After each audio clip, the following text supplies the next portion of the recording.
camping, and how to pack your motorcycle.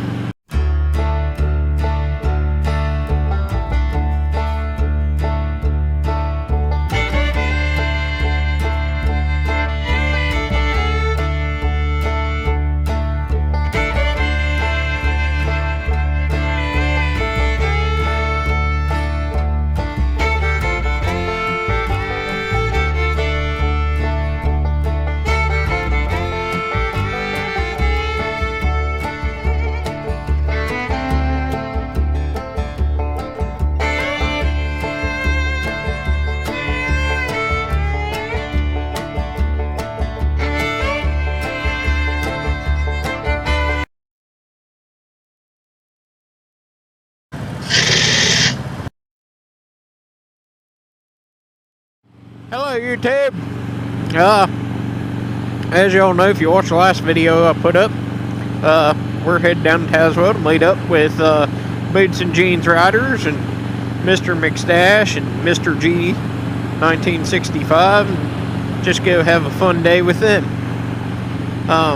But what I want to talk to you all about is number one, I'll put a picture here. I'm by myself, so I got the bike load down with camping gear. I'll take the wife. I tend to treat her.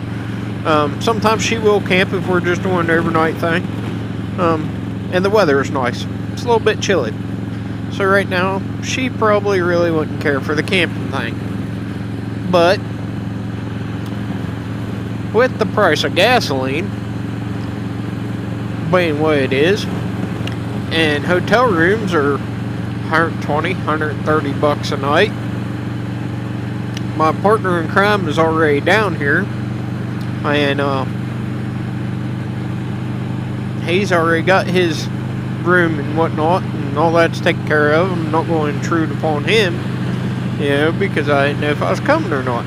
Plus, I ain't been camping this year. So, anyway, you can get yourself a campsite for right around 15 bucks a night, you know.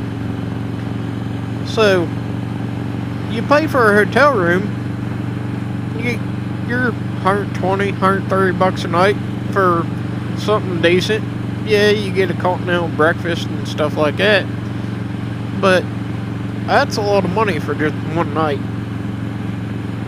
And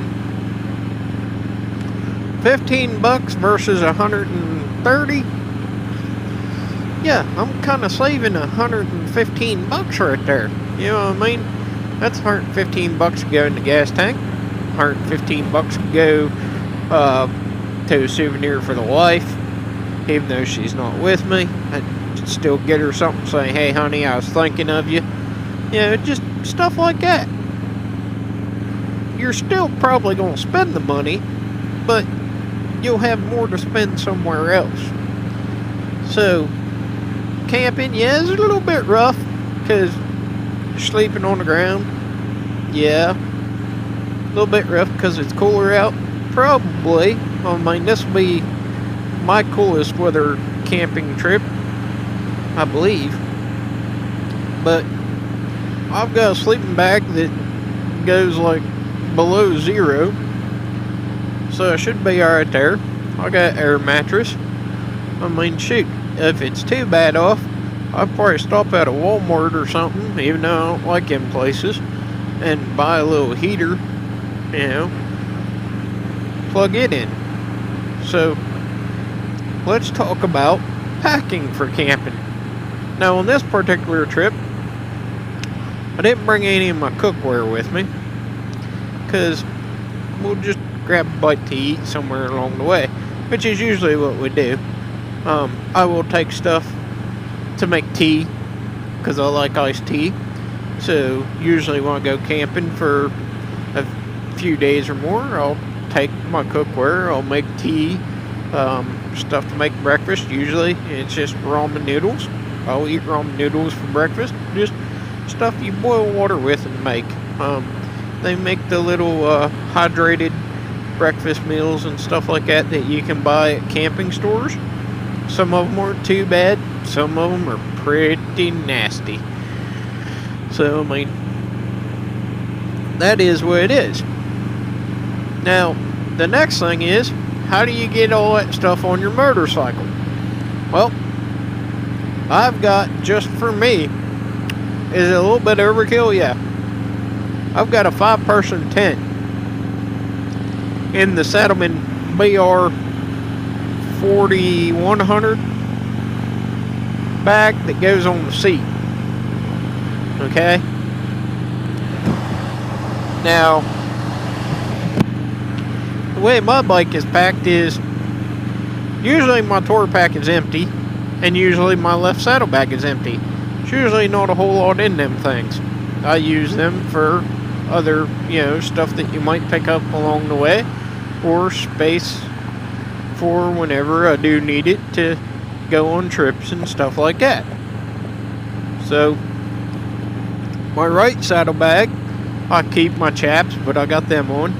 My rain gear, my toolkit, my cover, stuff like that. And I've got the liners for the saddlebags, the wall liner things, pouches, and I've got the wall pouches in the tour pack where I keep little odds and ends stuff like, stickers and whatnot. But when it comes to packing a bike, big mistake that a lot of people make is not necessarily that they pack too heavy, but they pack too top heavy. You can load a bike down pretty heavy, and it'll be alright if you have your weight in the proper places. I know there's a few people out there who bought the rickrack bags and didn't care for them, or had issues with them, or had issues because, in my opinion, the way they had them packed, they had all their heavy weight up high. What I did, I've got my 5-person tent, I've got an air mattress. The air mattress is in the bottom of the Saddlemen bag, because what I'm trying to do is behind me simulate the weight, if this makes sense to you, simulate the weight of having a passenger on the bike. Alright, your saddlebags aren't that big of a deal. You can only fit so much stuff in there. I've got let me think, I've got my tent poles, I've got an extension cord,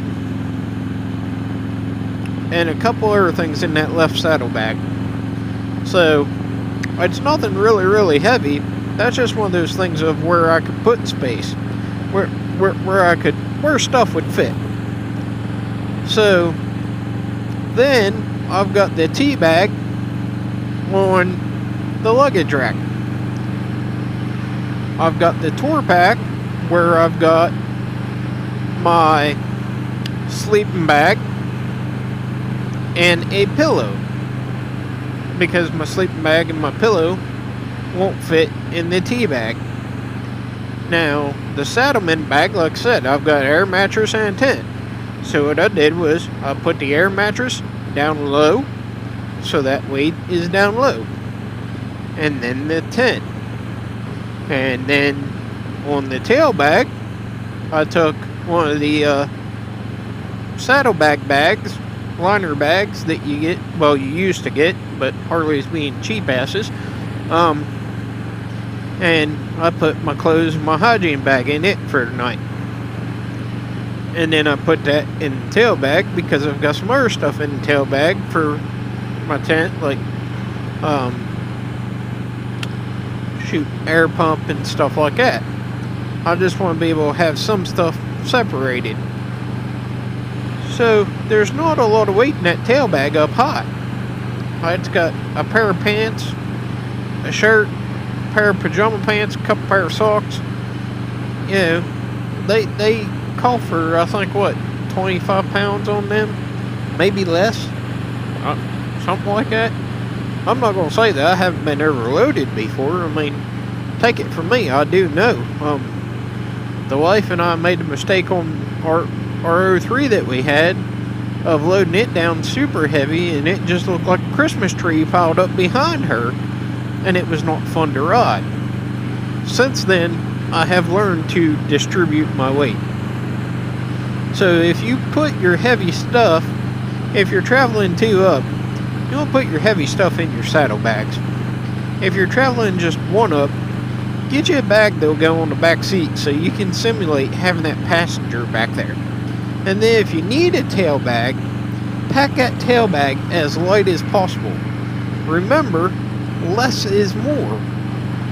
Okay? The less you take, the more enjoyable your ride's going to be. The less you take, the more enjoyable your experience is going to be, because you're going to end up having to learn how to live and get by without all this fancy stuff for a couple of minutes, or a couple of days. So it's fun to do those things. You don't need all that stuff. You don't need to take laptops and iPads and iPod, all this and that crap everywhere you go. Alright, you don't need to do it. We've all got cameras. Record your footage. When you get home, pull it off your camera and do it then. People out there taking laptops everywhere they go on motorcycle trips. That is just ridiculous. Yeah, how much space you take up, and not to mention if something happens, them things ain't cheap, man. So, save that space. I understand they don't take up a whole lot, but save that space. I mean, if you're out camping, yeah, it'd be nice to have a laptop or something like that, watch DVDs. Then you're taking away from the experience. The whole experience of going camping is to get away from all that stuff. Just be one with nature, so to speak. But remember, pack your heavy stuff as low as you possibly can. And remember the tip about, if you're going solo, try to pack it simulating to where you would have a passenger back there. Do it that way. And if you've got a Harley touring model, adjust your shocks. If you spent the money on the Legend shocks or something else, they're adjustable, remember to adjust your shocks. Adjust your suspension accordingly. Alright? Guys, if you don't mind, go ahead and like this video. Give it a share. Subscribe to the channel. Leave a comment in the comment section. Let me know what y'all thought. How you guys pack and camp, if you guys camp, and things of that nature. Remember, ride fast, live slow, and we'll see y'all on the next one.